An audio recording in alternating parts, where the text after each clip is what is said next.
आपण या कीर्तन सभेचे सभासद झालो आहोत। त्या निमित्ताचा परिचय करून देणं माझ्याकरता अगत्याचंही आहे, अपरिहार्यही आहे आणि आल्हाददायकही आहे। काही गोष्टीचा परिचय करून द्यावा लागतो, तो देण्याची इच्छा नसते।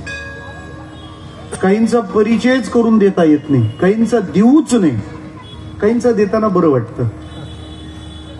म्हणून प्रसिद्ध शब्दाच्या अगोदर कुप्रसिद्ध कु शब्द लिहिण्याची सवय लागली, कारण फार लोकांना माहिती आहे पण चांगले म्हणून माहित नाहीये।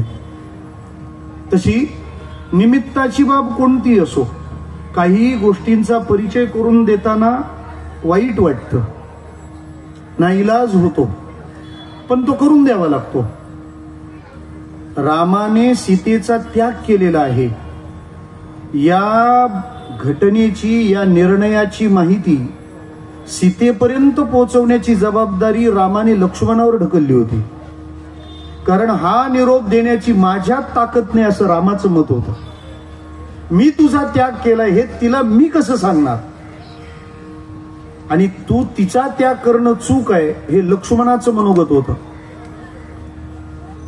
कारण जनमानसातल्या बिघडलेल्या प्रतिक्रिया जरी असल्या तरी या सभेत भरत आणि शत्रुघ्न काही बोलले नाहीत तर ठीक आहे, पण अग्नीने सीता शुद्ध आहे हे दाखवलं होतं तेव्हा मी प्रत्यक्ष होतो, त्यामुळं मला हे मान्य नाही।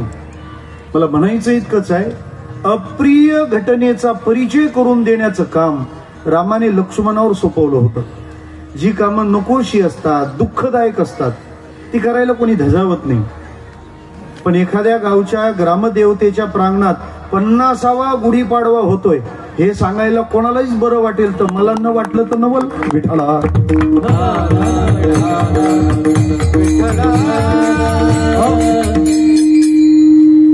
माणसं आनंद असेल तिथे आनंदाने जातात, आणि तिथला आनंद मिळवायला ते कोणतेही तडजोडी करतात। आगरी कोळी लोकांनी माळा घालून जो मांसाहार त्यांच्या 5वीला पुजलाय तो सोडून पंढरीची वाट धरणं, याचा अर्थ त्यांना कळलंय की इथं यात जे आहे त्याच्यापेक्षा तिथं जाण्यातलं मोठं आहे, आणि ते मिळत असेल तर हे सोडायला अजिबातच अडचण नाही। याचा अर्थ हे जे सोडत नाही त्यांना अजून ते मोठं आहे हे कळलेलं नाही विठाला।